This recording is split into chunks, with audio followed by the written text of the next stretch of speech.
প্রাপ্তি এক পা এক পা করে এগোচ্ছে, আর ওর ভয়টা ততই তীব্র থেকে তীব্রতর হচ্ছে। আগে তো কখনো এমন মনে হয়নি। হয়তো কালকে চেঞ্জ দেখে আবার আগের মতো হয়ে যাওয়ার কারণে এমনটা লাগছে। প্রাপ্তি রুমে ঢুকে দেখে সায়ান খাটের এক পাশে শুয়ে আছে। প্রাপ্তিকে আসতে দেখে বলল, ও পাশে শুয়ে পড়ো। প্রাপ্তি শুয়ে পড়ল। কিছুক্ষণ দুজনে চুপ করে শুয়েছিল দুই দিকে ফিরে। তারপর সায়ন প্রাপ্তির দিকে ফিরে বলল, প্রাপ্তি, ঘুমিয়ে গেলি? না, এখনো ঘুমাইনি। ও আচ্ছা। আচ্ছা শোন, আজ থেকে তুই এখানে ঘুমাবি আমার সাথে। আচ্ছা ঠিক আছে। এদিকে ফিরে তাকাবি একটু। প্রাপ্তি শোয়া থেকে উঠে বসলো সায়ানের দিকে ফিরে। সায়ানও উঠে বসলো। দুজন পাশাপাশি একটু দূরত্ব বজায় রেখে বসলো। সায়ান প্রাপ্তির দিকে তাকিয়ে দেখে ওর বাম গালে সায়ানের চোরের দাগটা স্পষ্টভাবে ফুটে উঠেছে। ওর খুব খারাপ লাগছিল, তাই প্রাপ্তিকে বলল, তুই খুব ব্যথা পেয়েছিস তাই না প্রাপ্তি?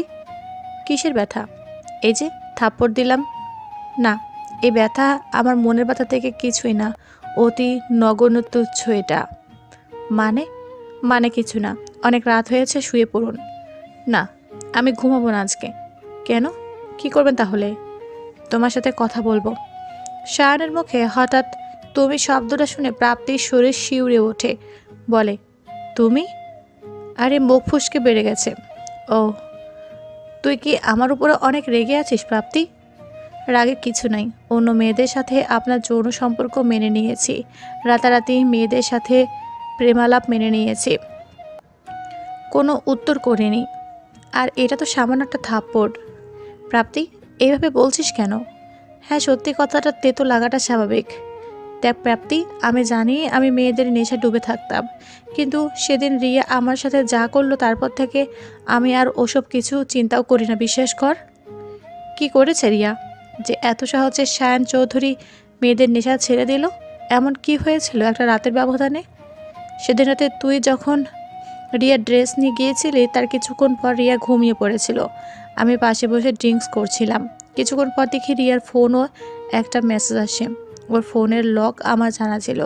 মেসেজটা পড়ে আমার মাথার রক্ত গরম হয়ে গিয়েছিল। কি লেখা ছিল মেসেজে? সেখানে লেখা ছিল, সায়ন চৌধুরীকে যেভাবেই হোক তোমার বশে নিয়ে আসতে হবে পুরোপুরিভাবে। তারপর ও সব সম্পদ হবে তোমার আর আমার। তার জন্য তোমাকে ওর বিছানা যেতে হলেও যাও, আমার কোনো আপত্তি নেই। আমি ওভাবেই তোমাকে মেনে নেব। কিন্তু আমি সকালে এসব ব্যাপারে ওকে কিছুই বলিনি, এমনকি বুঝতেও দেয়নি যে আমি ওর উদ্দেশ্যটা জানি। তার মানে রিয়া আপনাকে শুধুমাত্র আপনার টাকার জন্য ভালোবাসে? হুম, ভালোই হলো সময় মতো জেনে গেছেন, না হলে অনেক দেরি হয়ে যেত আর অনেক সমস্যা হতে পারত। হুম, সেদিন যদি ও আমার বাসায় না আসতো তাহলে হয়তো আজ অজানা থাকতো বিষয়টা। অনেক বড় ঝামেলায় পড়ে যেতাম আমরা। যা হয় ভালোর জন্যই হয়। হ্যাঁ, ঠিকই বলেছিস। সেদিন আমার ভুলটা শুধু আমাকে অঘটনের হাত থেকেই বাঁচায়নি, বরং এটাও শিক্ষা দিয়েছিল যে আমার ঘরের বিয়ে করা স্ত্রী আমার জন্য শ্রেষ্ঠ। তা কীভাবে? তুই হয়তো কখনো দেখিসনি, আমি বিয়ের পর একদিনও তোর দিকে ঠিক করে তাকাইনি, রাগে আর ঘৃণায়। যদিও তুই আমার মামাতো বোন ছিলি, কখনো তো সামনে আসতি না ঠিক করে লজ্জায়। আর আমিও তেমন একটা যেতাম না নানু বাড়িতে। সেদিন যে রিয়া বলল, এত সুন্দরী একটা মেয়ে ঘরে থাকতে তুমি ঠিক থাকতে পারো, তারপর তোকে ভালো করে দেখেছি। আজকে সকালে যখন তুই রেডি হয়েছিস বাড়ি যাওয়ার জন্য, তখন তোকে খুব মায়াবী লাগছিল। আমি কত বড় হতভাগা, তুই আমার মামাতো বোন ছিলি, তাও তোকে কখনো ভালো করে দেখিনি। ঘরের বউ হয়ে এলি, তাও তোকে মূল্য দেয়নি, অন্য মেয়েদের নিয়ে ডুবেছিলাম। জানি না আমার ক্ষমা হবে কি না, তুই আমাকে মাফ করে দিবি তো? চুপ করেন, আর এসব বলবেন না। আপনি মেয়েদের নেশা ছেড়ে দিয়েছেন, এটাই আমার জন্য অনেক বড় একটা পাওয়া। কত অত্যাচার করেছি তোকে, আমাকে ক্ষমা করে দিস প্রাপ্তি। উফ, বলেছি না একবার এসব আর না বলতে। আচ্ছা বাবা, আর বলবো না। হুম, এবার ঘুমানো যাক, সকালে উঠতে হবে তো, রাত অনেক হয়েছে। না, আরেকটা কথা ছিল। কি? তোর গালটা খুব ব্যথা করছে, একটু বরফ লাগাতে পারিসনি? না কিছু না, ঠিক হয়ে যাবে। একটু বস, আমি মলম নিয়ে আসি। শান মলম এনে প্রাপ্তির গালে লাগিয়ে দিচ্ছে আর বলছে, জ্বলছে খুব? না, খুব একটা না। থাক, আমি বুঝতে পারছি, দেখে বোঝা যাচ্ছে অনেক জোরে দিয়ে ফেলেছে থাপ্পড়টা। এবার ঘুমান, সকালে উঠতে হবে। আচ্ছা, গুড নাইট। Good night. দুজন দুদিকে ফিরে শুয়ে পড়ল। সকালে সূর্যের আলো চোখে পড়ে প্রাপ্তির ঘুম ভাঙল। শায়নের মুখে রোদ পড়ছিল, তাই প্রাপ্তি উঠে পর্দা টেনে দিল। তারপর হাত মুখ ধুয়ে ফ্রেশ হয়ে নাস্তা বানাতে গেল। গিয়ে দেখে ড্রয়িং রুমে মোনা বসে বসে টিভি দেখছে। আপু, তুমি কখন উঠলে? এই তো 10-15 মিনিট আগেই। আমার অভ্যেস ঘুম থেকে উঠে টিভি দেখা, না হয় ফেসবুকিং করা। ও আচ্ছা, তুমি টিভি দেখো তাহলে, আমি নাস্তা বানাতে যাচ্ছি। প্রাপ্তি রান্নাঘরে গিয়ে নাস্তা বানিয়ে নিল। নাস্তা বানানো শেষ করে সব টেবিলে দিল।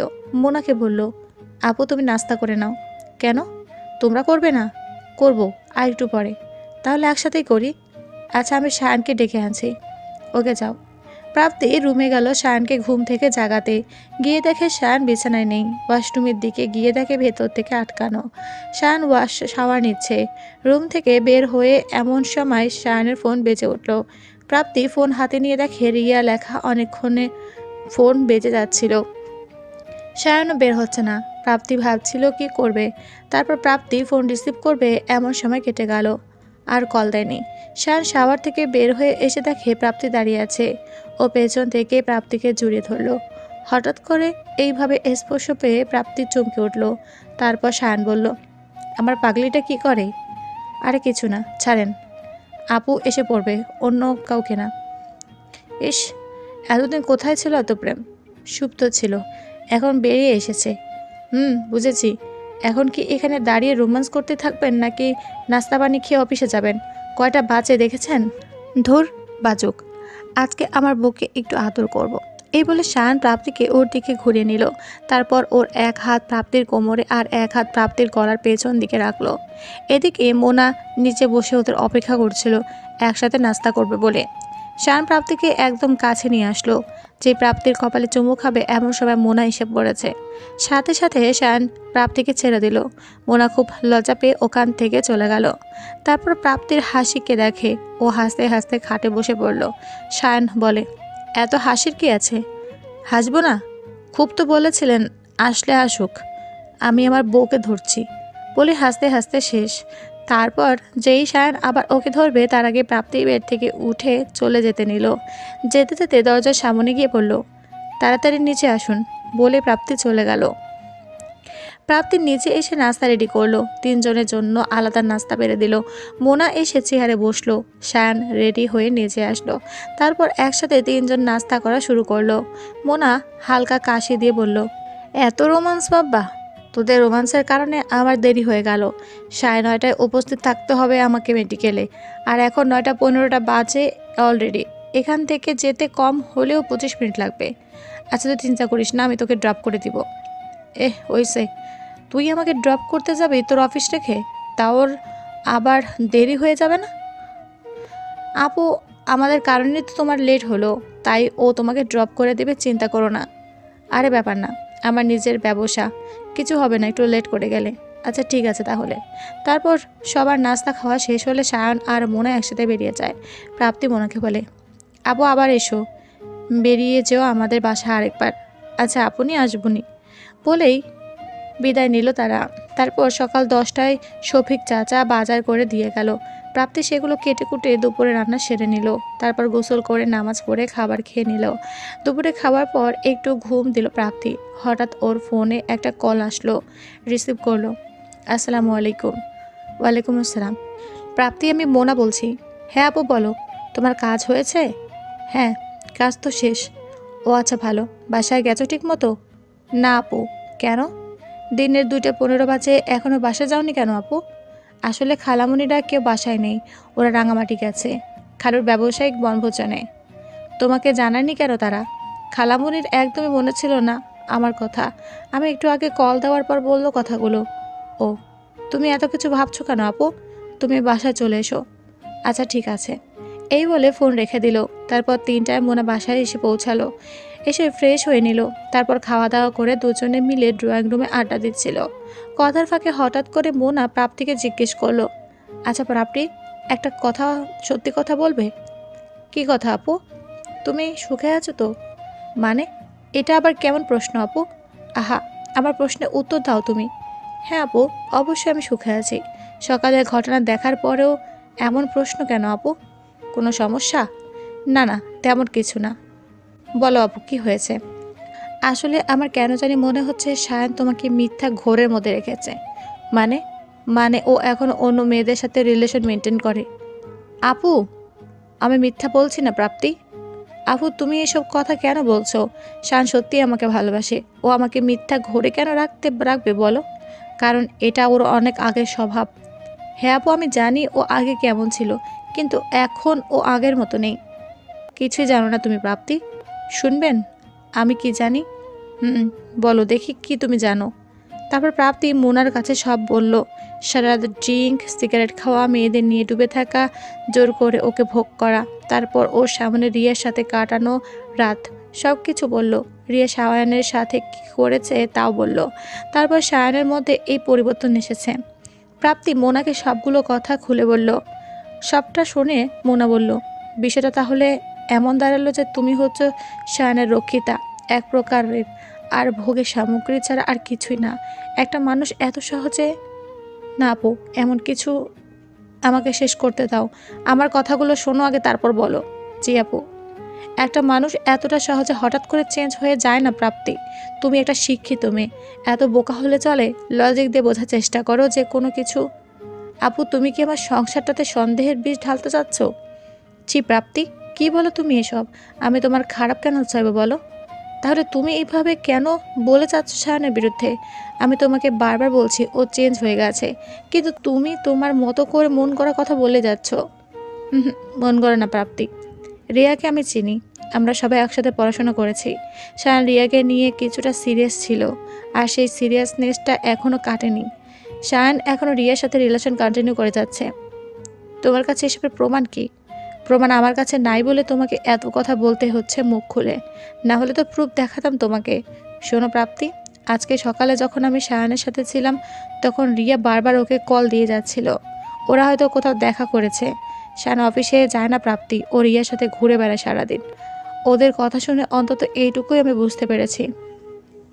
ব্যাস আপু, আর একটাও কথাও না সায়ানের বিরুদ্ধে। রিয়া ওকে অনেক জ্বালাতন করে ইদানিং। ও কথা বলে না ওর সাথে, আমি খুব ভালো করে জানি। সকালেও ওই মেয়ে অনেকবার কল দিয়েছিল, কিন্তু সায়ান ধরেনি, এটা আমি জানি। ও এখন শুধু আমাকেই ভালোবাসে। বিশ্বাস করা ভালো প্রাপ্তি, কিন্তু অন্ধবিশ্বাস ভালো না। তোমার বিশ্বাসটা হচ্ছে অন্ধ, তাই তুমি নিজের চোখ আর কিছু দেখতে পাচ্ছ না। সায়ান নিজের মুখে আমার কাছে স্বীকার করেছে ও তোমাকে ভালোবাসে না।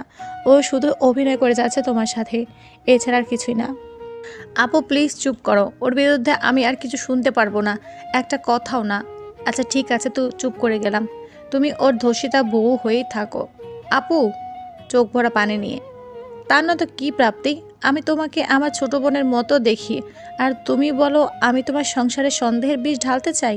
আমি তোমার খারাপ কেন চাইবো বলো? তোমার অস্তিলায় আমি আজ বেঁচে আছি, এখানে বসে আছি, আর আমি তোমার ক্ষতি কীভাবে চাইবো বলো? শান তোমার স্বামী হয়েও তোমাকে ধর্ষণ করে, অন্য মেয়েদের সাথে রাত কাটায়। এটা আমি মেনে নিতে পারি না রে বোন। ও বৈধভাবে তোমাকে ধর্ষণ করে আর অবৈধভাবে অন্য মেয়েদের সাথে মেলামেশা করে, এত কিছু করেছে সে, তারপরেও তার সামান্য কেয়ারে তুমি কিভাবে এতটা বিশ্বাস করে ফেললে তাকে? এত বোকা তুমি, এটা আমি আগে বুঝিনি। আপু, আমার ভালো লাগছে না আর এসব বিষয়ে কথা বলতে। প্লিজ এখন চুপ করো তুমি। ওর আসার সময় হয়ে গেছে, ও এগুলো শুনলে ভীষণ কষ্ট পাবে। তুমি দুটো হাত জোর করি চুপ করো এবার, বলে কান্নায় ভেঙে পড়ল প্রাপ্তি। মোনা আর কিছুই বলেনি প্রাপ্তিকে। তারপর মোনা আর প্রাপ্তি যার যার রুমে চলে গেল। কিছুক্ষণ পরে শায়ান বাসায় এলো, তারপর ফ্রেশ হয়ে নিল। প্রাপ্তি এসে শায়ানকে সন্ধ্যার নাস্তা দিল। শায়ান কাঁদছিল আর প্রাপ্তির পাশের চেয়ারে বসে বারবার শায়ানের দিকে দেখছে আর ওকে পড়ার চেষ্টা করছে। মোনা যা বলেছে তা কি সত্যি? অনেকক্ষণ দেখলো প্রাপ্তি শায়ানকে। শায়ানের চোখে চোখ পড়তে অন্যদিকে চোখ সরিয়ে নেয়। খাওয়া শেষে শায়ান প্রাপ্তিকে জিজ্ঞেস করলো, আচ্ছা এবার বল, এতক্ষণ আমার দিকে তাকিয়ে কি আবিষ্কার করলি? মানে? মানে কি আবার? এতক্ষণ আমার দিকে তাকিয়ে ওইভাবে কি দেখলি আমাকে? বাহারে, আমি বুঝি আমার বরকে দেখতে পারবো না? আরে পারবি না কেন, অবশ্যই পারবি। তাহলে আবার জিজ্ঞেস করছেন কেন যে? আচ্ছা থাক, তোর কিছু বলতে হবে না। মোনা আপু এসেছে আবার? কই পেতনিটা? আচ্ছা, ও রুমে ঘুমাচ্ছে মনে হয়। আচ্ছা থাক, ঘুমাতে দে। তারপর ওরা দুজন রুমে চলা গেল। শান শুয়ে রেস্ট নিচ্ছিল। প্রাপ্তি পাশেই উঠে বসলো, তারপর বলল, আচ্ছা শুনুন। বল। আমাকে নিয়ে একদিন লং ড্রাইভে যাবেন? আমার খুব ইচ্ছে যাওয়ার। হুম, যাওয়া যায়। সত্যি? তাহলে চলেন, কালকেই যাই। পাগল নাকি তুই? কেন? শীতটা আরও ভালো করে পড়ুক, তারপর গিয়ে ভালো লাগবে, মজা লাগবে ঘুরতে। অনেক দূরে কোথাও যাব। সত্যি তো? হ্যাঁ রে বাবা, সত্যি। আচ্ছা ঠিক আছে তাহলে। তারপর প্রাপ্তি নিচে নেমে রাতের খাবার রেডি করলো। রাতে তিনজন একসাথে খাবার টেবিলে আসলো। মোনা কিছুটা মনমরা। শায়ান জিজ্ঞেস করলো, কিরে, তোর আবার কি হলো? মন খারাপ কেন? কই, কি হলো? ঠিকই তো আছি। না, তোকে আমি 5 বছর চিনি। কি হয়েছে বল? আরে এত জোর করেছেন কেন? আপুর শরীরটা একটু খারাপ, তাই চুপচাপ। ও আচ্ছা। প্রাপ্তির এই কথা শুনে মোনা ভেতরে ভেতরে রেগে চুরমার হয়ে যাচ্ছে। না পারছে কিছু বলতে, না পারছে কি করতে। রাতে খাওয়ার পর সবাই যার যার মতো ঘুমাতে গেল। রাতে সায়ন আর প্রাপ্তি ঘুমাচ্ছে। সায়ন প্রাপ্তির অনেকটা কাছে এসে ওকে জড়িয়ে ধরে শুয়েছিল। প্রাপ্তির চোখে ঘুম নেই, বারবার মোনার কথাগুলো ঘুরপাক খাচ্ছিল। রাত প্রায় 1টা। এমন সময় প্রাপ্তি আস্তে করে সায়নের হাতটা ও শরীর থেকে সরিয়ে বিছানা থেকে নামলো। নেমে সায়নের ফোন চেক করলো। শাওনের ফোনে কোনো লক দেওয়া ছিল না, তাই সহজে প্রাপ্তি চেক করতে পারল ওর ফোন। প্রাপ্তি শায়নের ডালার লিস্ট, মেসেজ গ্যালারি সব কিছু চেক করলো, কিন্তু সন্দেহজনক কিছু পেল না। শুধু ফোনই না, শায়নের শার্ট প্যান্ট কোট সব ঘেঁটে দেখলো, কিন্তু কিছুই পেল না। তারপর এসে ঘুমিয়ে পড়ল। সকালে উঠে নাস্তা বানানোর কাজ শেষ করে নিল। সবাই একসাথে নাস্তা করে নিল। শায়ন অফিসে চলে গেল। তারপর প্রাপ্তি মোনাকে বলল, আপু, তুমি কেন আমার কাছে শায়নের বিরুদ্ধে এতগুলো মিথ্যা বলেছ? আমি কালকে ওর সব চেক করেছি, কিন্তু সন্দেহজনক কিছুই পাইনি। তার মানে এই দাঁড়ালো যে তুমি মিথ্যা বলছো আমাকে? না বোন, আমি এখন তোমাকে আর কিছুই বলতে চাই না এই ব্যাপারে। সময় হলে সত্যিটা নিজে থেকে বেরিয়ে আসবে। আর কিছু বলবো না তোমাকে। ঠোঁটের কোণে একটা মিথ্যা হাসি নিয়ে এই বলে মোনা প্রাপ্তি থেকে বিদায় নিয়ে চলে গেল। মোনা চলে যাওয়ার পর মোনার কথাগুলো প্রাপ্তিকে খুব ভাবাচ্ছিল। এত খোঁজার পরেও তো কিছু পেলাম না ওর বিরুদ্ধে। 7-5 না ভেবে প্রাপ্তি নিজেকে শান্ত করলো। আগের মতোই নিজের কাজের দিকে মনোযোগ দেওয়ার চেষ্টা করলো, কিন্তু তারপরও একটা পিছুটান রয়ে যাচ্ছে মোনার কথাগুলোর প্রতি। দুপুরে নামাজ পড়ার পর প্রার্থনা করলো, সায়ান যদি আমার সাথে অভিনয় করে থাকে তাহলে সেটা বোঝার অন্তত একটা উপায় আমাকে দেখাও আল্লাহ। তুমি ওকে হেদায়েত দান করো, তোমার পথে পরিচালনা করো খোদা। দুপুরে খাওয়া দাওয়া শেষ করে প্রতিদিনের মতো ঘুমিয়েছিল। তারপর বিকেলে উঠে টিভি দেখলো কিছুক্ষণ। শান ফিরে আসার পরে ফ্রেশ হয়ে নিল, নাস্তা করে নিল। তারপর দুজনে বসে একসাথে টিভি দেখছে ড্রয়িং রুমে। প্রাপ্তি আবারও শায়ানের দিকে তাকিয়ে ওকে যাচাই বাছাই করছিল, ওকে পড়ার চেষ্টা করছিল, কিন্তু কোনো কিছুই পাচ্ছিল না সন্দেহজনক। এখন তো রাতেও শায়ান ঘুমিয়ে পড়ে। আগের মতো মেয়েদের সাথে কথা বলে না, রাত জেগে মদ সিগারেট খায় না। ব্যাস, আর না, অনেক সন্দেহ করেছে ওকে। আমি কোনো কিছু খুঁজে পেলাম না ওর বিরুদ্ধে, শুধু শুধু ওর প্রতি সন্দেহ বাড়াচ্ছি। প্রাপ্তি ভাবা বন্ধ করে দিল শায়ানকে নিয়ে। তারপর আগের মতো যাচ্ছে তাদের দিন। শায়ান আর এখন প্রাপ্তিকে আগের মতো জোর করে না তার শারীরিক চাহিদা মেটানোর জন্য। রাতে দুজন একসাথে ঘুমায়। প্রাপ্তির সাথে খারাপভাবে কথাও বলে না, তাই তো বেশ ভালো আছে প্রাপ্তি। একদিন প্রাপ্তির মায়ের কাছে কল দিয়ে কথা বলছিল। কেমন আছো মা? ভালো আছি। তুই কেমন আছিস? আমিও ভালো আছি মা। জামাই ঠিকমতো তোর যত্ন নেয় তো? হ্যাঁ মা, ও আমার অনেক কেয়ার করে এখন, অনেক ভালোবাসে আমাকে। আগের মতো নেই একদম। ও এক নতুন শায়ান এখন মা। দোয়া করো আমাদের জন্য। প্রাপ্তি অনেক খুশি এখন। শায়ানও রীতিমতো প্রাপ্তির কেয়ার করে, প্রাপ্তির সব ইচ্ছা পূরণ করে। সব ভালোভাবে যাচ্ছে তাদের। একদিন মোনা ফোন দিল সারাকে। হ্যালো প্রাপ্তি। বলছি, বলো কি বলবে? আমি বিজি আছি। এভাবে ইগনোর করছো কেন প্রাপ্তি? না, একটু কাজ আছে তাই। যা বলো তাড়াতাড়ি বলো। প্রাপ্তি, আমি কখনোই তোমার খারাপ চাই না রে বোন। বোন ডেকেছি তোমাকে। কিভাবে আমি আমার বোনের ক্ষতি চাইবে বলো? আচ্ছা, কি বলার জন্য কল দিয়েছো সেটা বলো। শায়ন হয়তো ইতিমধ্যে তোমাকে নিয়ে কোথাও ঘুরতে যেতে বলতে পারে। তুমি যাবা না ওর সাথে প্লিজ প্রাপ্তি? কেন যাব না? আমার হাজব্যান্ড আমাকে নিয়ে ঘুরতে যাবে, সেটাও কি তুমি সহ্য করতে পারবা না? সহ্য করার ব্যাপার না প্রাপ্তি, ব্যাপারটা তোমার জীবন মরণের। বিশ্বাস করো, আমি তোমার কোনো ক্ষতি চাই না। ব্যাস আপু, আমি রাখছি, আমার হাতে সময় নেই এখন। আল্লাহ হাফেজ। প্রাপ্তি, আমার কথাটা। প্রাপ্তি ফোন কেটে দিল। সন্ধ্যায় শায়ান বাসায় এসে প্রতিদিনের মতো ফ্রেশ হয়ে নাস্তা করলো। তারপর দুজন মিলে টিভি দেখছিল। প্রাপ্তি শায়ানের পাশে বসে ছিল সোফায়। পাশে বসে শায়ানের কানে মাথা রাখলো। শাহানও প্রাপ্তির মাথার উপরে ওর মাথা রেখে পেছন থেকে প্রাপ্তির কাঁধে হাত রাখলো। তারপর শায়ান বলল, কিরে পাগলি, কি হয়েছে? আরে সেদিন বলছিলেন না আমাকে লং ড্রাইভে নিয়ে যাবেন, সময়টা বুঝি এখন আসেনি? সব প্ল্যানিং শেষ। আগামী শুক্রবার আমার অফিস নেই। সেদিন আমরা দিয়াবাড়ি যাব। ওয়াও, দিয়াবাড়ি? হ্যাঁ দিয়াবাড়ি, অনেক বড় জায়গা, অনেক সুন্দর, খোলামেলা। হ্যাঁ আমি জানি। আর 2 দিন পরেই আমরা যাব। প্রাপ্তির খুশির সীমা নেই। খুশিতে আত্মরা হয়ে ও শায়ানকে শক্ত করে জড়িয়ে ধরেছে। তারপর হঠাৎ করে ছেড়ে দিল। লজ্জায় লাল হয়ে গেছে প্রাপ্তি। তারপর এক দৌড়ে রুমে চলে গেল। পরদিন বিকালে মোনা আবার প্রাপ্তিকে কল দিল। প্রাপ্তি কেটে দিয়েছিল বারবার। মোনা অনেকবার কল দিল প্রাপ্তিকে, কিন্তু বরাবরই প্রাপ্তি কেটে দিচ্ছিল। তারপর মোনার কল দেওয়া অফ হয়ে গেল। কিছুক্ষণ পর প্রাপ্তির ফোনে একটা মেসেজ আসছে মোনার। মেসেজটা ওপেন করে প্রাপ্তি। লেখা ছিল, Prapti please pick up the call, it's urgent. তারপর মোনা আবার কল দিল প্রাপ্তিকে। প্রাপ্তি রিসিভ করে বলল, আপু তোমার প্রবলেম কি বলবে আমাকে? তুমি কি চাও না আমি ভালো থাকি? তুমি কি আমার সংসারটা ধ্বংস করে দিতে চাচ্ছ? রিল্যাক্স প্রাপ্তি, এত উত্তেজিত হচ্ছ কেন? আমি তোমাকে কল দিয়েছি আবারও সতর্ক করার জন্য যে শায়ানের সাথে তুমি কোথাও বের হবে না। তোমার এসব ফালতু চিন্তাভাবনা বাদ দাও আপু। আমি কালকে যাচ্ছি ওর সাথে লং ড্রাইভে। দিয়ে বাড়ি যাবো আমরা কালকে সকালে, সারাদিন ঘুরবো। না প্রাপ্তি প্লিজ, আমি তোমাকে দুটো হাত জোর করে বলছি, তুমি যেও না প্লিজ প্রাপ্তি। রাখছি। প্রাপ্তি ফোন রেখে দিল। তারপর মোনার নাম্বারটা ব্লক লিস্টে ফেলে দিল। প্রতিদিনের মতো শায়ান বাসায় ফিরল, নাস্তা খেলো, তারপর দুজনে মিলে টিভি দেখতে বসলো। টিভি দেখতে দেখতে এক পর্যায়ে প্রাপ্তি বলল, আচ্ছা শুনুন। জান পাখি বলো। প্রাপ্তি শায়ানের মুখে এই কথাটা শুনে প্রাপ্তি লজ্জা লাল হয়ে গেল। তারপর শায়ান বলল, এ কি, এত লাল হয়ে গেলি কেন? না না কিছু না। আরে বল বল। না কিছু না বললাম তো। আচ্ছা কি বলতে চেয়েছিলে সেটা বল তাহলে। আচ্ছা কালকে আমি কি পরবো? কি পরবি মানে? এটাও বলে দিতে হবে তোকে? না মানে কোন রঙের শাড়ি পরবো, চুল কীভাবে রাখবো, কি গয়না পরবো, চুড়ি, মানে সব বলে দিলেন প্লিজ। আচ্ছা তুই রুমে যা, কী আছে বের কর, আমি আসছি। আচ্ছা ঠিক আছে। তারপর প্রাপ্তি রুমে গিয়ে আলমারি থেকে সবগুলো শাড়ি গয়না বের করলো। তারপর কিছুক্ষণ পরে শায়ান আসলো। এসে দেখে প্রাপ্তি পুরো বিছানায় ও শাড়ি গহনা দিয়ে ভরে রেখেছে। শায়ান এই অবস্থা দেখে হাসতে হাসতে শেষ। প্রাপ্তি ভ্রু কুচকে বলল, এভাবে হাসছেন কেন? তো হাসবো না? কি অবস্থা করে রেখেছিস তুই দেখ তো। হাসতে হাসতে বিছানায় লুটে পড়ল। প্রাপ্তি মুগ্ধ দৃষ্টিতে শায়ানের এই প্রাণখোলা হাসি দেখছে। বিয়ে 7 মাসে এই প্রথম শায়ানকে এইভাবে হাসতে দেখছে প্রাপ্তি। তারপর প্রাপ্তি বলল, আপনি এমনভাবে হাসছেন মনে হচ্ছে যেন অনেক বড় একটা মিশনে সাকসেস হয়েছেন। একটু মুখ বাঁকিয়ে।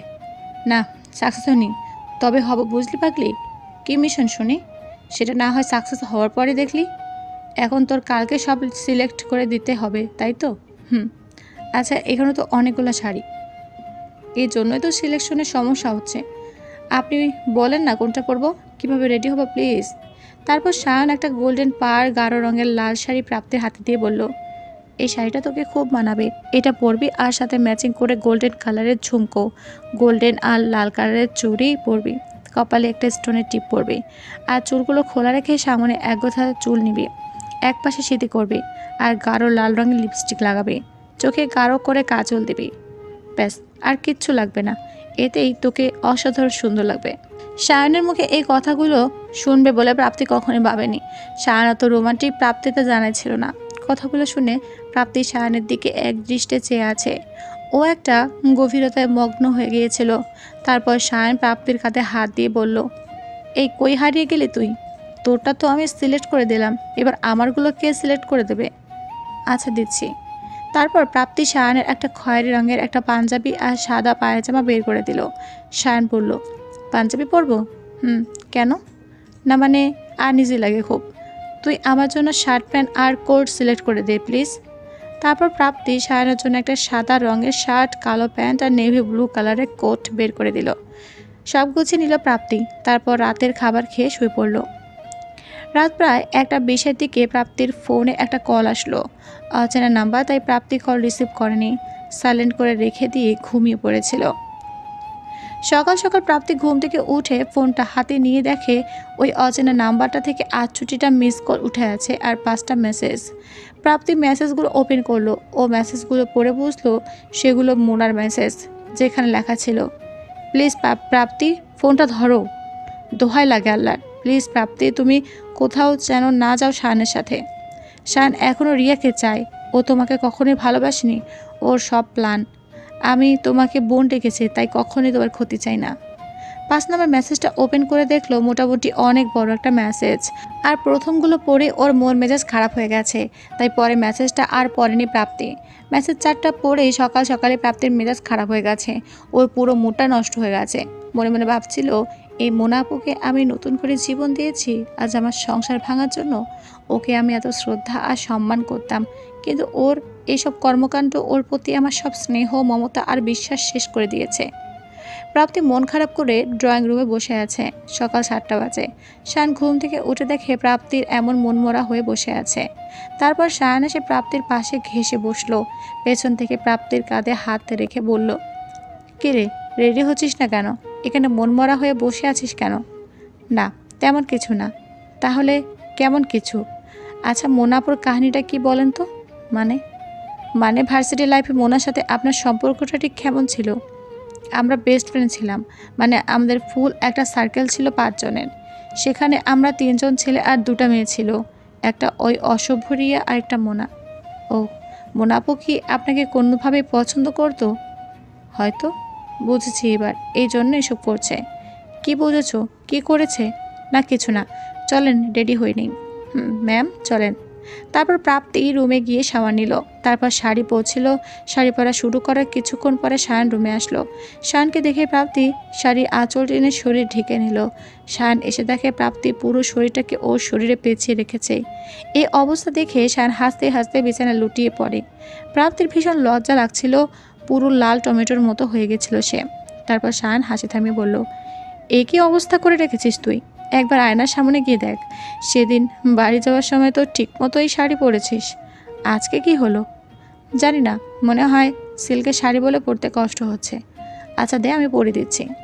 কথাটা শুনে প্রাপ্তি আরও লাল হয়ে গেল লজ্জায়। তারপর বলল, আপনি পরাতে পারেন? পারি না, তবে এখন পারবো। না না, আমি নিজেই পরে নেব, আপনি বাইরে যান। ওরে বাবা, কি লজ্জা আমার লাল টুকটুকে বউটার। পুরো লাল টমেটোর মতো হয়ে গেছিস দেখি। শায়নের মুখে বউ শব্দটা কেন জানি প্রাপ্তির বুকে গিয়ে লাগলো। মনে মনে বলছিল, আমি আপনার বউ নাকি ধর্ষিতা বউ? না, আমি আপনার বউ। আপনি তো এখন আমাকে ভালোবাসেন, আমার যত্ন নেন, সব কিছু খেয়াল রাখেন। আমি এখন আপনার বউ। কথাগুলো মনে মনে ভেবেই প্রাপ্তি মুচকি হেসে দিল। তারপর শায়ান বলল, কী রে, কী চিন্তা করছিস তুই? দেরি হয়ে যাবে তো পরে। সারাদিন ঘুরে আসতে পারবো না তাহলে? না না, কিছু না। আচ্ছা দাঁড়া, আমি তোকে পরিয়ে দিতে না পারলেও তোর কুচিগুলো আর আঁচলটা ধরে দিচ্ছি। এই বলে শায়ান প্রাপ্তির সামনে এসে দাঁড়ালো। প্রাপ্তি ওপর থেকে কুচিগুলো করে নিল আর শায়ান সেগুলো হাত ধরে ভাঁজ ঠিক করে দিল। তারপর শায়ান কুচিগুলো প্রাপ্তির হাত থেকে নিয়ে শাড়ি বাজে ঢুকিয়ে দিল। প্রাপ্তির পুরোটা শরীরে শিহরণ দিয়ে উঠল। শরীরটা কেমন মনে হয় যেন কেঁপে উঠল ওর। শায়ান বলল, এবার আঁচল ঠিক কর। এরপর প্রাপ্তি আঁচল ঠিক করছিল। শায়ানের সাহায্যে প্রাপ্তির আঁচল পরা শেষ হলো। তারপর শায়ান বলল, তুই বেটে বস, আমি তোকে সাজিয়ে দিচ্ছি। তারপর শায়ান প্রাপ্তির সবগুলো জিনিসপত্র গুছিয়ে এনে হাতের কাছে রাখলো। তারপর একটা ছোট্ট টুল এনে প্রাপ্তির সামনে বসলো। অনেক যত্ন করে শায়ান প্রাপ্তির চোখে কাজল লাগিয়ে দিল। ও ঠোঁটে গাঢ় লাল রঙের লিপস্টিক লেপটে দিল। ওর ঝুমকোর বক্স থেকে গোল্ডেন কালারের ঝুমকো নিয়ে কানে পরিয়ে দিল। গোল্ডেন আর লাল রঙের রেশমি চুড়িগুলি খুব যত্ন সহকারে একের পর এক সাজিয়ে ওর হাতে পরিয়ে দিল। কপালে ছোট্ট একটা পাথরের টিপ পরিয়ে দিল। তারপর টুল থেকে উঠে দাঁড়ালো। প্রাপ্তিকে বেড থেকে উঠিয়ে টুলে বসালো। তারপর ওর চুলে চিরুনি দিয়ে অনেক যত্ন সহকারে চুলগুলো আঁচড়ে দিল। ডান পাশে সিঁড়ি দিয়ে চুলগুলো আঁচড়ে দিল। আর বাম পাশে পেঁচানো চুলগুলো একগোছা চুল সামনে এনে আঁচড়ে দিল। তারপর বলল, ব্যাস, আর কিচ্ছু লাগবে না, এভাবেই তোমাকে দারুণ লাগছে। এবার তুই একটু বস, আমি এক্ষুনি রেডি হয়ে আসছি। প্রাপ্তি উঠে একবার নিজেকে আয়না দেখলো। আসলে ওকে অসাধারণ লাগছে। সায়ন ওকে এত ভালোবেসে ফেলবে সেটা ও কখনো কল্পনা করতে পারেনি। এত সুন্দর করে ওকে সাজিয়ে গুছিয়ে দিল, এর থেকে বেশি আর কি লাগে। তারপর মনের কথা মনে পড়তে ভাবছিল, আপু এতটা খারাপ? ছি, আমার সুখ আপু সহ্য হচ্ছিল না। বিয়ে ঠিক হয়ে যাওয়ার পরেও এখন আমাদের সংসার ভাঙতে চাচ্ছে। ঘৃণা হচ্ছে আমার এখন ওর প্রতি। ছি, আল্লাহ তুমি আপুকে হেদায়েত দিও। সায়ন রেডি হয়ে আসলো। তারপর সকাল 9টায় দুজনে একসাথে বেরিয়ে গেল। এদিকে মোনা প্রাপ্তিকে বারবার কল দিয়ে যাচ্ছিল, কিন্তু প্রাপ্তি ফোন সাইলেন্ট করে রেখেছে। শুক্রবার রাস্তায়ও কিছুটা জ্যাম। দিয়াবাড়ি পৌঁছাতে 11:30 বেজে গেল। হালকা হালকা হিমশীতল বাতাস, কি দারুণ মনোরম দৃশ্য চারপাশে। প্রাপ্তি গাড়ি থেকে নেমেই জায়গাটার খোলামেলা চারপাশে পরিবেশ দেখতে লাগলো। ছুটে গেল চারিদিকে। কি শান্তি, কি অদ্ভুত দৃশ্য। অনেকক্ষণ দুজনে হাত রেখে ঘুরে বেড়ালো। এখানে পাশে একটা রেস্টুরেন্ট থেকে দুজনে লাঞ্চ করে আসলো। তারপর প্রায় বিকেল গড়িয়ে এলো। এমন সময় প্রাপ্তি দেখলো পাশে একটা লোক আইসক্রিম নিয়ে দাঁড়িয়ে আছে। প্রাপ্তি শায়ানকে বলল, আমি আইসক্রিম খাবো। কি? একটু পরে ঠান্ডার মাত্রা বেড়ে যাবে, আর তুই আইসক্রিম খাবি? মাথা খারাপ নাকি তোর? পড়লে পড়ুক ঠান্ডা, আমি খাবো খাবো খাবো। প্লিজ আমাকে এনে দিন, প্লিজ প্লিজ প্লিজ। আচ্ছা বাবা ঠিক আছে, দাঁড়া আমি নিয়ে আসছি। এই বলে সায়ান আইসক্রিম নিয়ে আসলো প্রাপ্তির জন্য, ওর হাতে দিল। প্রাপ্তি বলল, সে কি, আপনি খাবেন না? আমি তোর মতো গাধা না যে খাবো, যত সব পাগল। আপনারই তো বউ। আমার বউ? তাহলে অন্য কারো বউ নাকি আমি? মুখ বাঁকিয়ে, আরে না না, মজা করছিলাম। আমারই বউ তুই। আইসক্রিম শেষ না হতেই ফুচকার স্টল বসলো পাশে। প্রাপ্তি আইসক্রিম হাতে নিয়ে সায়ানকে উত্তেজিতভাবে বলছে, এই ওইদিকে তাকিয়ে দেখেন। কি কি আবার ফুচকা? চলেন চলেন চলেন। মানে তুই এখন আবার ফুচকা খাবি? হ্যাঁ, কেন? মানে তোর পেটে কি ভালো খাবার যায় না নাকি? এটা অনেক ভালো খাবার, আমার অনেক প্রিয়। এখন চলেন তো। তারপর দুজন গেল সেখানে। প্রাপ্তি অস্থির হয়ে ফুচকা খাচ্ছিল। খাওয়া শেষে তারা হাঁটতে লাগলো। সন্ধ্যা হয়ে এসেছে। জায়গাটা সম্পূর্ণ খালি, নির্জন হয়ে পড়েছে। সায়ন প্রাপ্তিকে বলল, তুই এখানে একটু দাঁড়া, আমি গাড়িটা নিয়ে আসছি এক্ষুনি। আমি একসাথে আসি। না না, অনেকটা হেঁটেছিস আজকে, অনেক টায়ার্ড লাগছে তোকে। তুই দাঁড়া, আমি আসছি। আচ্ছা ঠিক আছে। শান গাড়ি আনতে চলে গেল। সারাদিনে প্রাপ্তি একবারও ফোনটা বের করেনি। একটু ফোনটা বের করে দেখলো সেই নাম্বারটা থেকে 87টা মিসড কল। প্রাপ্তি খুব বিরক্ত হয়ে ওর ফোনটা অফ করে দিল। ফোনটা ব্যাগে রেখে পেছন ঘুরে দেখে শায়ন গাড়ি নিয়ে আসছে। একটু এগিয়ে যেতে শায়নের গাড়িটা প্রাপ্তিকে ভীষণভাবে একটা ধাক্কা দিয়ে চলে গেল। ধাক্কা খেয়ে প্রাপ্তি মাথায় আঘাত পেল খুব জোরে। সন্ধ্যার হালকা অন্ধকারে ও পুরো পৃথিবীটাকে ঝাপসা দেখছিল। শায়নের গাড়ির দিকে ওই ঝাপসা চোখে তাকিয়ে দেখে গাড়িটি কিছুটা দূরে গিয়ে থেমে আছে, আর সেখান থেকে দুজন মানুষ বেরিয়ে এসেছে। তারা যতই কাছে আসছিল ততই যেন প্রাপ্তির চোখ আরও ঝাপসা হয়ে আসছিল। ওরা কাছে আসার পরে প্রাপ্তি দেখল সায়ন আর রিয়া।